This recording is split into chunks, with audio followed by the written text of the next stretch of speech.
ETF index mutual funds నేర్చుకుని stock మార్కెట్లో రాణించాలనుకుంటున్నారా? వెంటనే ఈ నెంబర్కి కాల్ చేయండి. హలో అండి, రామ్ గారు నమస్తే. నమస్తే అండి. యా సో ఒకసారి మనం సొసైటీలో చూస్తూ ఉంటాం, గర్ల్స్ ఎప్పుడే కానీ అంటే వాళ్ళు వేసుకునే డ్రెస్ని బట్టి, వాళ్ళు మాట్లాడుతున్న పద్ధతిని బట్టో లేదు వాళ్ళ అటైర్ని బట్టి, వాళ్ళ బిహేవియర్ని బట్టి క్యారెక్టర్స్ని జడ్జ్ చేస్తూ ఉంటారు. వెరాస్ పేరెంట్స్ ఆర్ సొసైటీ కూడా ఏమంటుందంటే, ఒక అమ్మాయి అంటే ఏంటది అలాంటివి వేసుకోకూడదు, లేకపోతే అలా కూర్చోకూడదు, అలా తినకూడదు, అది అమ్మాయికి ఉండే లక్షణమేనా, అసలు అమ్మాయిలు అలాగే ఉంటారా అలా అంటూ ఉంటారు. లైక్ అంటే వాళ్ళు రాస్తారనమాట ఒక అమ్మాయి బిహేవియర్ ఎలా ఉండాలి, అమ్మాయి ఎలా ఉండాలి అని. మామూలుగా అయితే అంటే అంటే మంచి ఎవరైనా కానీ మంచి అనేది చెడు అనేది ఏం కాకపోయినా కానీ, సో ఇన్ రియల్ వర్డ్స్ అసలు ఒక అమ్మాయి ఎలా ఉండాలి అసలు, అంటే తన బిహేవియర్ కానీ తన అప్రోచ్ కానీ అంటే ఇప్పుడు మోడర్న్ డ్రెస్సెస్ వేసుకున్నా కానీ she can show her positive aura right in front of everyone. So how she can be in that way అంటారు అసలు? రైట్. సో అమ్మాయి ఎలా ఉండాలి అనే అసలు టాపిక్ ఎందుకు అంత ప్రామినెన్స్ ఇస్తున్నాం దానికి, why is it so important అని అంటే, ఒక major role that she plays, a key role that she plays అనేది మనం అర్థం చేసుకోవడం చాలా ఇంపార్టెంట్ అండి. ఏ ఫ్యామిలీ కన్నా కానీ, జనరలీ మన ఇండియన్ సొసైటీలో ఏ ఫ్యామిలీ కన్నా సరే ఆ ఫ్యామిలీకి ఇచ్చే వాల్యూ, ఆ ఫ్యామిలీకి ఇచ్చే రెస్పెక్ట్ కానివ్వండి, ఆ ఫ్యామిలీ ఓరియంటేషన్ ఏదైతే ఉందో మొత్తం అంతా లార్జ్లీ అమ్మాయిల మీద డిపెండెంట్ ఉంటుందండి. అది మహిళల మీద డిపెండెంట్ ఉంటుంది బేసిక్గా. అంటే అది కూతుర్లు కావచ్చు, వైఫ్ కావచ్చు, ఎవరన్నా కానివ్వండి, వాళ్ళు you know the kind of qualities that they display. So అలా ఆ క్వాలిటీస్ కానివ్వండి, వాళ్ళు వేసుకునే బట్టలు కానివ్వండి, జనాలతో వాళ్ళు మాట్లాడే తీరు కానివ్వండి, ఇవన్నీ కూడా ఏంటంటే it will design or create a kind of perception towards a family. So అమ్మాయి she plays a major role అనమాట. ఒక ఫ్యామిలీని బ్యాలెన్స్ చేయడానికి, ముందుకు తీసుకెళ్ళడానికి, ఒక ఫ్యామిలీ ఐడెంటిటీని క్రియేట్ చేయడానికి ఒక అమ్మాయి మేజర్ రోల్ ప్లే చేస్తుంది. కాబట్టి వాట్ ఇస్ దట్ ఫ్యామిలీస్ వాళ్ళ క్యారెక్టర్ ఏంటి అనేది రిప్రజెంట్ చేస్తుందేమో. Absolutely the whole families character is represented by the women. So అందుకనే ఏంటంటే అంత ఇంపార్టెన్స్ ఇస్తుంటారు అనమాట. అమ్మాయి ఎట్లుండాలి, అబ్బాయి ఎట్లుండాలి అని మాట్లాడుకుని చాలా తక్కువ. రైట్. సో వాడంటే అబ్బాయి వాడికే ఉంది, నువ్వు పద్ధతిగా ఉండు అని అట్లా నేర్పించడానికి ప్రధానమైన కారణం ఇదే. ఏంటంటే ఆ ఐడెంటిటీ క్రియేట్ చేయడానికి, ఫ్యామిలీ ఐడెంటిటీ క్రియేట్ చేయడానికి ఒక కీ రోల్ ప్లే చేస్తుంది అనమాట. సో చాలామంది అనుకుంటుంటారు ఏంటంటే ఒక ఫ్యామిలీని నడిపించేది ఒక యునో అబ్బాయి అనేసి, లేదంటే వర్కింగ్ ప్రొఫెషనల్ ఎవరైతే ఉంటారో ఒక ఫ్యామిలీకి, లైక్ మోస్ట్లీ మెన్నే ఉంటారు కాబట్టి మెన్ ఫ్యామిలీని డ్రైవ్ చేస్తున్నారు అనుకుంటారే. కానీ ఫ్రాంక్లీ స్పీకింగ్ మెన్ కంటే కూడా ఒక women is very important in a family. So విమెన్కి కావాల్సిన physical or mental characteristics whatever they have to display అనేది లెట్ అస్ అండర్స్టాండ్ అండి. అందులో మోస్ట్ ఇంపార్టెంట్ ఏంటిది అని అంటే ఆనెస్టీ చాలా ఇంపార్టెంట్ అండి. ఒక అమ్మాయి ఎంత ఆనెస్ట్గా ఉంటే అంత బ్యూటిఫుల్గా ఉంటుంది. చెప్పాలంటే అందరూ ఏమనుకుంటారంటే మనం వేసుకునే మేకప్, ఈ డ్రెస్సులు, వీటన్నిటితోనే ఒక అందం అనేది క్రియేట్ అవుతుంది అనుకుంటారు. కానీ అసలైన అందం ఎక్కడ అంటే ఆ లాయల్టీ ఇంకా ఆనెస్టీ ఉన్న అమ్మాయిలు ఉంటారు చూడండి, that is the real beauty అండి. So when I say honest, అదేంటంటే not only towards the partner but also towards the family members కానివ్వండి, ఎవరి వల్ల కానివ్వండి. ఆ ట్రాన్స్పరెన్సీ ఉండి ఆ ఆనెస్టీ అనేది మెయింటైన్ చేస్తే కనుక షీ బిల్డ్స్. ఇన్ఫాక్ట్ చెప్పాలంటే ఒక గ్రేట్ ఎగ్జాంపుల్ సెట్ చేస్తుంది మిగతా ఫ్యామిలీ మెంబర్స్కి.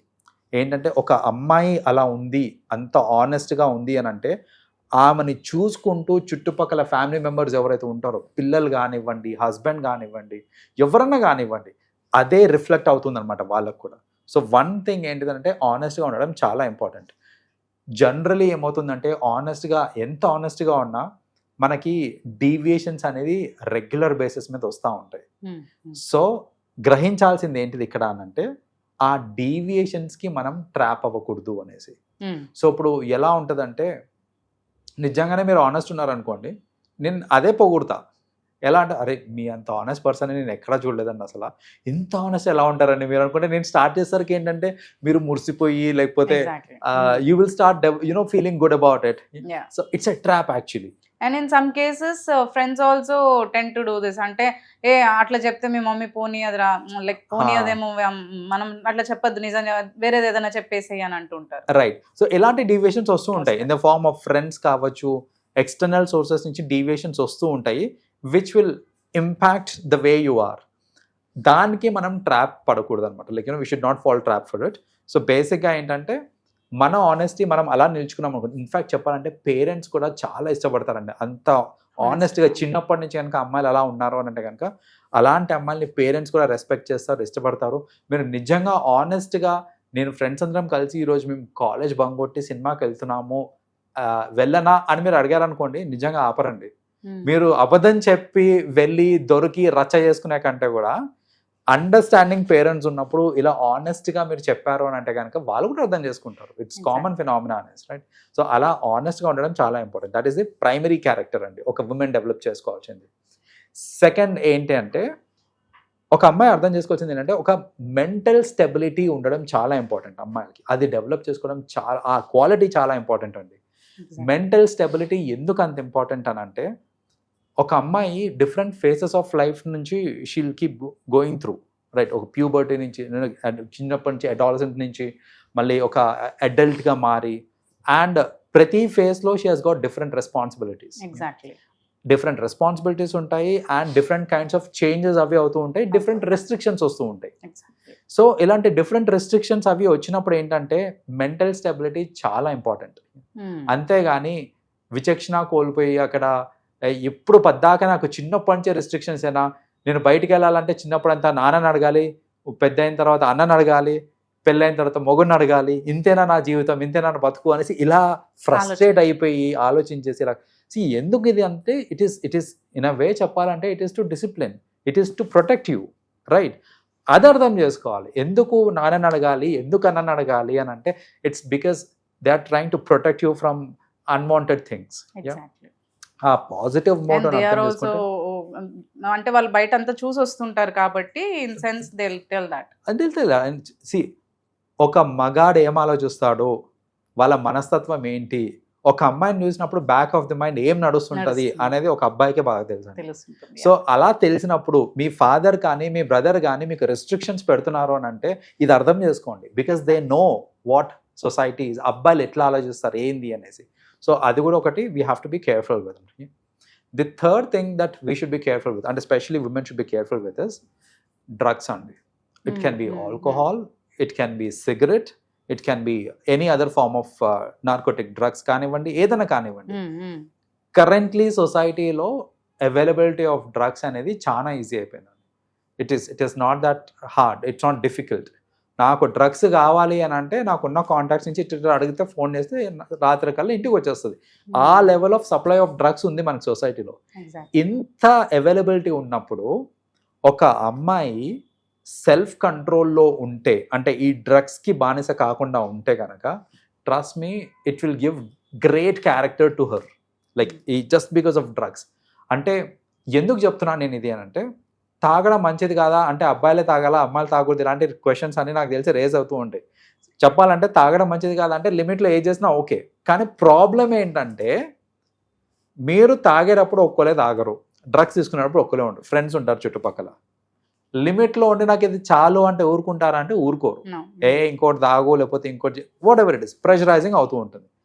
అప్పుడు ఏమవుతుంది అని అంటే ఏదన్నా సరే ఓవర్ డోస్ అయింది అని అంటే ఇంకా మీ బాడీ మీ మాటలు ఇవన్నీ మీ కంట్రోల్లో ఉండవు. మీ బాడీ మీ మాటలు కంట్రోల్లో లేనప్పుడు మీరు చేసే పనులు ఏవైతే ఉంటాయో అవన్నీ ఇండైరెక్ట్గా మీ ఫ్యామిలీ మీద, మీ మీద, మీ క్యారెక్టర్ మీద రిఫ్లెక్ట్ అవుతుంది. దాన్ని వెనక్కి తీసుకోగలుగుతామా? We can't.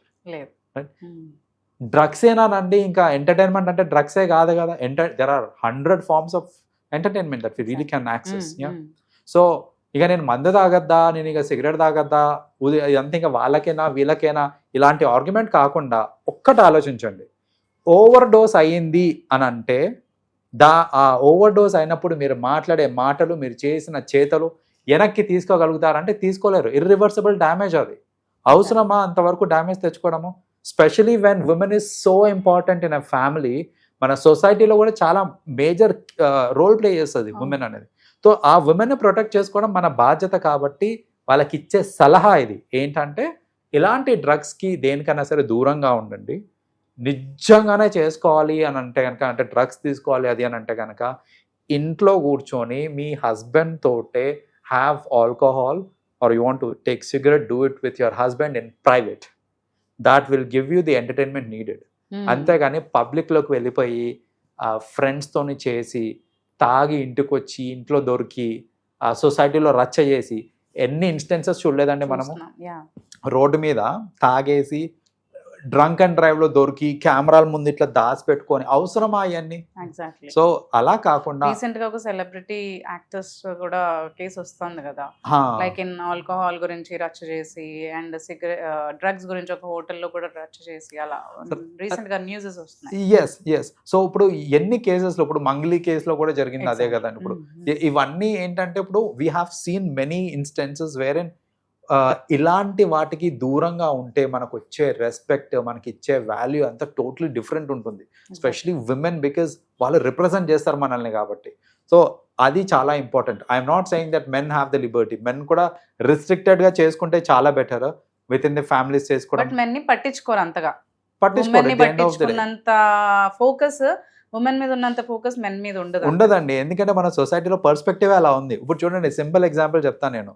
ఇప్పుడు ఇప్పుడు మనం దిగిన తర్వాత, బిల్డింగ్ దిగిన తర్వాత పాన్ షాప్ దగ్గర ఒక అబ్బాయి సిగరెట్ తాగుతున్నాడు అంటే ఎవడు పట్టించుకోడు. అదే ఒక అమ్మాయి పాన్ షాప్ దగ్గర సిగరెట్ తాగుతుంది అని అంటే కళ్ళన్నీ ఆమె మీదే ఉంటాయి మనకి. అలాంటి సొసైటీలో ఉన్నాం కాబట్టి చెప్తున్నా నేను, విమెన్ ఏంటంటే ఈ ఆల్కహాల్కి వీటన్నిటికీ కొంచెం దూరంగా ఉంటే బెటర్. అండ్ లాస్ట్లీ విమెన్ ఏంటంటే ఎక్స్ట్రా మ్యారిటల్ అఫైర్స్కి కానివ్వండి, వీటన్నిటికీ కూడా ఎంత దూరంగా ఉంటే అంత బెటర్. బికాజ్ ఒక పర్పస్ ఆఫ్ లైఫ్ అనేది ఇంపార్టెంట్ మనకి. నేను చెప్పినట్టు ఆ క్యారెక్టర్ అనేది ఆమె చేసే పనుల మీద రిఫ్లెక్ట్ అవుతూ ఉంటుంది.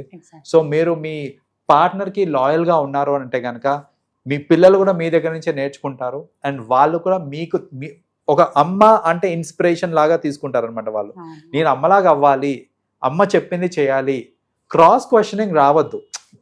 ఒక సర్టెన్ ఏజ్ వచ్చిన తర్వాత మీరే కరెక్ట్ లేరు అనుకోండి, యాజ్ ఎ విమెన్ మీరే కరెక్ట్ లేరు, పిల్లలు పెద్దగా అవుతున్న కొద్దీ మాట వినడం ఆపేస్తుంటారు. మీరు క్వశ్చన్ చేశారనుకోండి, ఏంటి నా మాట వినట్లేదు అనుకోండి, దే విల్ క్రాస్ క్వశ్చన్. ఎందుకు వినాలి నీ మాట? నువ్వేమన్నా పర్ఫెక్ట్ అనుకుంటున్నావా? నువ్వేం తప్పులు చేయవా? తెలియదా మాకు నువ్వు చేసే తప్పులు? ఇలాంటి క్వశ్చనింగ్ వస్తుంటదండి. మెనీ కేసెస్ అండి దానిలో వస్తుంటారు మనకి. కొందరు మదర్స్ ఏంటంటే వాళ్ళు ఫ్రాంక్ గా చెప్తారనమాట, this is what he's happened, మా ఇంట్లో తెలిసింది దట్ ఇలాంటివి జరిగింది. మేబీ వాళ్ళకి ఎఫ్ఐఆర్ గురించి అవ్వచ్చు, లేదా సమ్ టైమ్స్ ఏమవుతుందని అంటే ఫ్యామిలీలోనే అర్చేసుకుంటా ఉంటారు. అర్చుకొని అప్పుడు నువ్వు అది చేయలేదా, అప్పుడు నువ్వు ఇది చేయలేదా అని తెలియని సీక్రెట్స్ అన్ని పిల్లల ముందు బయట పెట్టేస్తూ ఉంటారు. సో ఇలాంటి కేసెస్ కూడా చూస్తూ ఉంటాను. వేరే నా మాట వినట్లేదు పిల్లలు, వాళ్ళను ఎదురు సమాధానం చెప్తున్నారు నాకు అనేసి. దానికి కారణం ఎవరు అంటే మళ్ళీ వాళ్ళే. ఇప్పుడు వాళ్ళు ఆ పనులు చేసి ఉండకపోయి ఉంటే కనుక ఖచ్చితంగా పిల్లలకి చెప్పిన మాట వాళ్ళు వింటారు. క్రాస్ క్వశ్చనింగ్ జరగదు. యూ సెట్ అన్ ఎగ్జాంపుల్, నువ్వు నాలాగా ఉండాలిరా అని ఎగ్జాంపుల్ సెట్ చేసేటట్టు ఉండాలి.